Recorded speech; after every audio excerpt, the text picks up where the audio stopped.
Bonjour à tous, bienvenue dans ce tutoriel, le premier sur la chaîne qui va parler de CSS, il y en aura bien d'autres évidemment, et j'ai choisi pour ça de parler d'animation. Alors on est parti, on va reprendre les animations avec notre ami Bob. Alors ce qu'il faut savoir, c'est qu'en CSS, on va avoir deux manières d'animer. Une première manière avec des transitions toutes simples, ça va être vraiment pour les animations les plus simples, et un système d'animation avec plutôt des images clés pour faire des animations un peu plus complexes. Alors on va commencer avec les transitions simples. Je vais sélectionner Bob et je vais lui dire par exemple que sa transition, donc je vais utiliser l'objet transition, enfin la propriété, pardon, transition, et je vais lui dire une seconde. Ça fait quoi? Alors, transition, c'est une des propriétés généralistes, c'est-à-dire qu'en fait, c'est un petit peu comme margin, background ou des choses comme ça. Par exemple, margin, je vais avoir margin top, margin bottom, etc., que je pourrais mettre dans la même propriété, margin. Là, c'est exactement la même chose, je vais avoir une propriété transition, mais j'ai aussi transition property, transition duration, etc. Ici, ça va juste être un raccourci pour mettre toutes les propriétés, c'est celui que je vais utiliser. Je vais juste montrer qu'il y a une petite particularité, de temps en temps, ça peut être intéressant d'utiliser une des propriétés. Après, voilà, libre à vous, si vous préférez décomposer votre code. Moi, je sais que parfois, j'aime mieux le faire, ça dépend quand c'est complexe ou pas. Comme ça, je vois bien clairement dans mon CSS qui fait quoi. Donc là, par exemple, si je mets transition une seconde, donc bien ne pas oublier le S, hein, si je fais ça, ça veut dire que tout changement va prendre une seconde. C'est-à-dire que si je fais un changement de propriété, qu'il y a un événement qui arrive et puis que mes propriétés changent, il va le faire avec une transition, c'est-à-dire donc il va animer en une seconde toutes les valeurs numériques. Hein. Forcément, il faut que la valeur soit numérique. Un display none avec un display inline, par exemple, ça ne va rien changer, il ne va pas animer spécialement les choses. Par contre, maintenant, si je fais un petit over sur mon bob et que je change par exemple sa rotation. Alors j'utilise pas le transform, je ferai certainement une vidéo sur ça, pourquoi maintenant j'utilise plutôt des directement rotate, translate, etc. dans certains cas. Et je vais faire donc, je sais pas moi, 90 degrés. Donc là, cette fois-ci, donc j'ai mes propriétés, vous allez voir qu'en une seconde, j'ai fait bouger Bob. Si je mets maintenant 10 secondes par exemple, forcément, alors là il faut le temps que ça recharge, et là on voit qu'il va être beaucoup plus lent à faire sa rotation. Et donc si je fais plusieurs choses, par exemple je joue sur le scale aussi, alors, je vais peut-être pas remettre... Hop, je vais remettre une seconde. Voilà. Vous voyez que j'ai mes deux propriétés qui bougent en même temps. Si je veux qu'il n'y ait qu'une seule propriété, je peux le spécifier. Par exemple, je vais vouloir qu'il n'y ait que le scale qui bouge. Et bien dans ce cas-là, je vais lui préciser. Je vais lui dire, là, par défaut, il fait toutes les propriétés. Mais si je définis une propriété en particulier, eh bien, il n'y aura que le scale qui va changer. Donc là, vous regardez, vous voyez, ma rotation, elle s'est fait instantanément, alors que le scale, lui, prend bien son temps. Il fait une transition.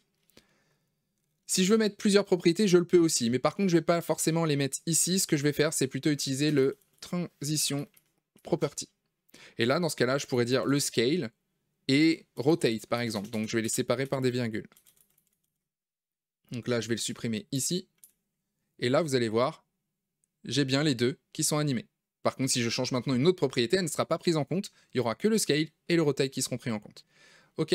Donc, là, je vais rester avec une animation sur le scale, par exemple.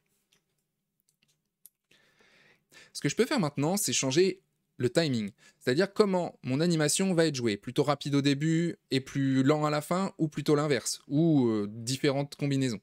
Donc, par exemple, ici, je peux rajouter is in. Et on voit que mon animation accélère à la fin et pas au début. Et si je fais out, ça va être l'inverse. Donc là, si par exemple je mets 10 secondes pour qu'on se rende compte, on va voir qu'au début, elle va assez vite. Et au final, vous voyez qu'au fur et à mesure, elle ralentit. Donc ce que je peux faire pour tout ça, c'est aller voir dans l'inspecteur directement. Je vais sélectionner Bob par exemple ici. Et vous voyez, j'ai un petit graphe ici, une petite courbe. Et je peux venir sélectionner. Donc là, je vois que là, je vais mettre plutôt en fast out, linear in par exemple. Vous voyez, il y a plusieurs combinaisons. Et je peux même venir moi-même bouger. Par exemple, je pourrais faire un petit effet de rebond légèrement. Et si vous regardez, j'ai juste à recopier cet élément-là. Je le colle ici. Et là, vous allez voir que mon animation, elle va le jouer. Alors, je vais plutôt mettre une seconde, parce que sinon, on n'a pas fini. Hop, vous voyez, l'animation est jouée beaucoup plus rapidement. Donc, vous voyez le petit effet de rebond ici, vraiment à la fin, légèrement, c'est à peine visible. J'aurais peut-être pu accentuer encore plus, par exemple, hop, si je fais ça carrément. Alors, il veut pas. Voilà. Là, on va se rendre compte, hop, vous voyez, il a grossi plus que prévu. Maintenant, ce que je peux faire aussi, c'est rajouter un délai. Par exemple, si je rajoute une nouvelle propriété de temps, il va déduire que ça, la première, ça va être la durée de mon animation, et ensuite, l'autre, ce sera le délai. Par exemple, je peux mettre un délai de 2 secondes. Si je mets un délai de 2 secondes, vous allez voir que quand je passe au-dessus, il attend un peu, et il déclenche mon animation. Voilà pour ce qui est des animations classiques en CSS en utilisant les transitions. Maintenant, parfois, je vais avoir des animations un peu plus complexes, et je vais plutôt vouloir utiliser le principe de timeline, et pour cela, je vais utiliser en CSS ce qu'on appelle les keyframes. Alors comment ça fonctionne les keyframes? Alors je vais reprendre mon exemple avec le labyrinthe. Imaginons que je veux que Bob puisse aller d'abord à droite, remonter, puis ensuite aller à droite. Si je fais ça en une seule animation, ça va être compliqué puisqu'il va aller directement ici. Moi là, ce que je vais faire, c'est utiliser des keyframes. Alors, on va aller à nouveau sur Bob, donc là j'ai plus besoin du hover pour déclencher l'animation, et en fait je vais avoir une propriété qui s'appelle animation tout simplement. Donc même principe que transition, on va avoir animation qui est une propriété générale, et ensuite on peut décliner avec différentes propriétés, animation duration, animation name, etc. Donc là moi je vais utiliser animation, peu importe l'ordre dans lequel je vais mettre les éléments, il y a 2-3 trucs à respecter, mais sinon grosso modo c'est pas grave, vous pouvez le faire dans l'ordre que je fais, ou vous verrez bien, hein, même en inversant certaines propriétés, ça changera pas grand chose. Ce que je veux dire, c'est que vous embêtez pas trop à apprendre par cœur dans quel ordre on utilise animation, etc. Et puis si vous préférez utiliser ce mode-là, enfin, avec les propriétés détaillées, n'hésitez pas non plus. Il n'y a pas de bonne manière ou de mauvaise manière, ça dépend de comment vous voulez que votre code soit, plus ou moins clair, plus ou moins concis, etc. Allez, on est parti, on va faire une animation et on va dire qu'elle dure 2 secondes.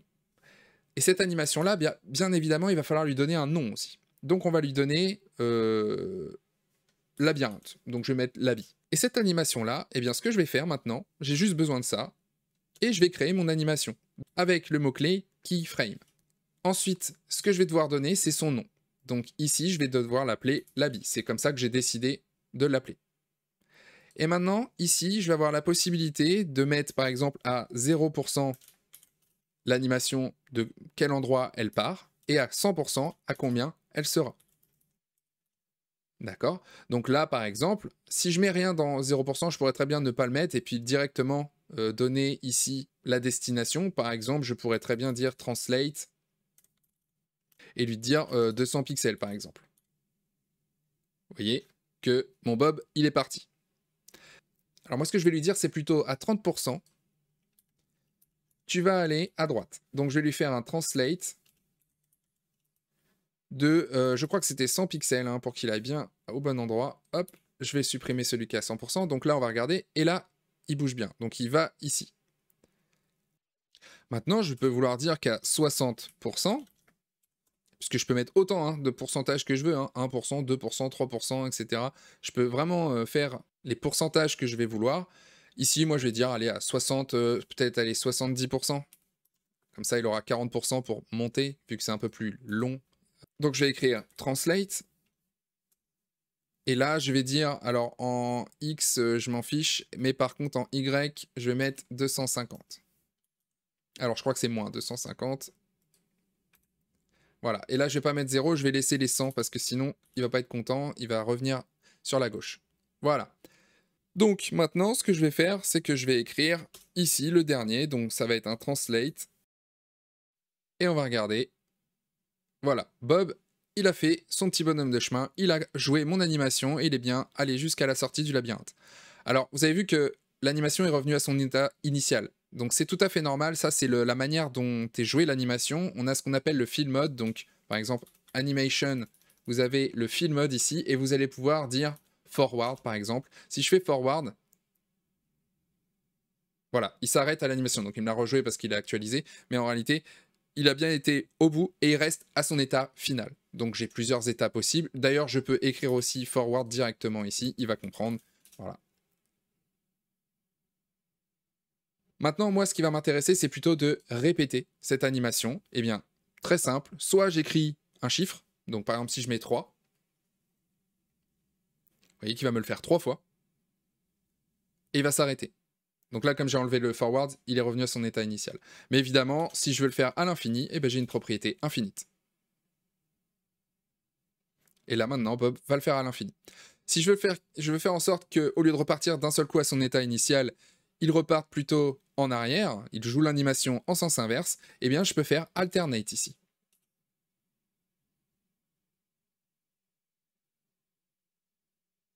Bien évidemment, j'ai le délai de la même manière. Si j'écris 2 secondes, bien l'animation, elle commence, il attend 2 secondes, et ensuite il lance. Et bien évidemment, je peux aussi faire plusieurs animations. Par exemple, je peux très bien faire un rotate à 90 degrés. Hein. Rien ne m'empêche d'écrire plusieurs animations en même temps. D'accord? Donc je change l'état de mon élément. Alors ce qui peut être intéressant avec une animation, c'est qu'aussi je peux décider, par exemple, imaginons que je veux la stopper cette animation-là, je la mette en pause quand je passe au-dessus de Bob. Eh bien je vais faire ça, je vais écrire donc Bob over. Et pour mettre mon animation en pause à ce moment-là, eh bien je vais faire le play state et je vais mettre pause. Là par exemple maintenant, si je vais sur Bob, vous voyez, au moment où je suis au-dessus, il se stoppe. Je continue, hop, je reviens dessus, il se stoppe. Donc là, j'ai pas montré forcément toutes les propriétés, mais vous avez des propriétés d'ailleurs. Par exemple, je peux écrire is in, is out, etc. Je vais avoir exactement la même chose. Donc les mêmes propriétés que je pouvais avoir sur la transition, je vais les retrouver aussi évidemment dans l'animation. L'avantage aussi des animations, c'est que vous voyez, je lui ai donné un nom. Si j'avais un autre élément et que je veux que par exemple cet élément-là suive exactement la même animation, je sais pas, imaginons que je rajoute un petit cube, etc.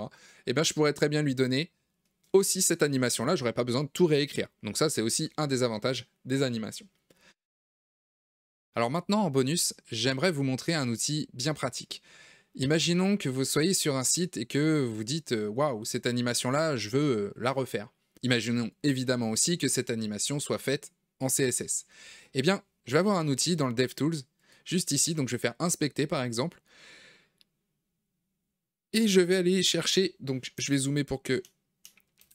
Je vais zoomer là-dessus pour que vous voyez bien. Voilà. Vous allez aller sur les 3 petits points juste ici. Et vous allez faire Autre outil et Animation. Je vais par exemple sélectionner ici mon H1. Là maintenant, je vais faire jouer l'animation Bounce. Vous voyez?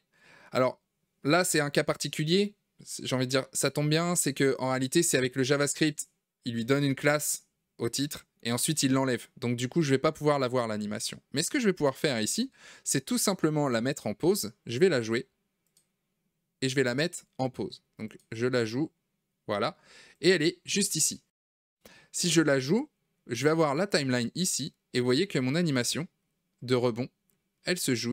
Et je peux revenir ici sur l'animation. Je peux décider de la jouer à 25%. Par exemple, je vais faire lecture. Et là, elle va se jouer à 25%. Alors, j'ai dû faire une bêtise. Hop, je vais la remettre en lecture, voilà. Et je fais lecture ici. Vous voyez qu'elle se joue à 25%. Je peux baisser évidemment à 10%, mais bon, bref. Tout ça pour vous montrer qu'en fait, après, je vais avoir le H1, et donc ce que je vais pouvoir faire, vu que mon animation aussi est en pause, hein, puisque ça c'est pratique, c'est que je vais pouvoir aller voir comment il a joué cette animation-là. Si je vais tout en bas, alors il va falloir que je la rejoue, malheureusement. Je vais faire bounce. Je vais la remettre en pause et je vais aller voir juste ici. Vous voyez, vous avez la keyframe. Voilà comment il a fait. Il a utilisé l'animation bounce in ici et vous voyez 0%, 20%, etc. Il a utilisé le cubic Bézier ici, il a utilisé le scale 3D, etc. etc. Donc voilà, c'était un outil que je voulais vous montrer à tout prix parce que je trouve qu'il est vraiment utile et qui va vous permettre déjà de comprendre comment une animation a été faite par quelqu'un d'autre, mais même peut-être comprendre et débugger pourquoi pas votre animation, la jouer plus lentement, etc. et comprendre un petit peu comment elle se joue. Voilà, la vidéo se termine ici, j'espère qu'elle vous a plu. Bien évidemment, il y aura encore plein de choses à dire sur les animations en CSS. Je pense que ça serait intéressant de faire des exemples cette fois-ci. La prochaine fois, je pense, enfin, des prochains tutos, je referai certainement des animations purement CSS pour qu'on voit des petits cas pratiques tout simplement. Donc vous savez ce qu'il vous reste à faire si vous avez bien évidemment envie de suivre ces vidéos. Et je vous dis donc maintenant à la prochaine pour de nouvelles aventures. Codez bien.